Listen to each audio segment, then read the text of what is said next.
রংধনুতে যেরকম অনেকগুলো রং থাকে, কিন্তু আমরা একত্রে বুঝি যে এটি হচ্ছে রংধনু। দেশটাকে উনি সেভাবে করতে দিয়েছেন, চাচ্ছেন, এবং আমাদের কাছ থেকে উনি জানতে চেয়েছেন, আপনাদেরও যারা বিভিন্ন প্রতিনিধি আছেন বিভিন্ন পর্যায়ে মত বিনিময় করেছেন, আমাদের সমস্যাগুলো কি উনি জানতে চেয়েছেন।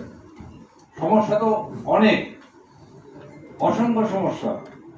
কিন্তু তার মধ্যে প্রধানতম সমস্যাগুলো যদি মিটমাট করি, যেগুলো সবার জন্য কাজে লাগবে এবং যাতে আমরা একটা সুন্দর রাষ্ট্র, সুন্দর সমাজ এবং সুন্দর দেশ করতে পারবো,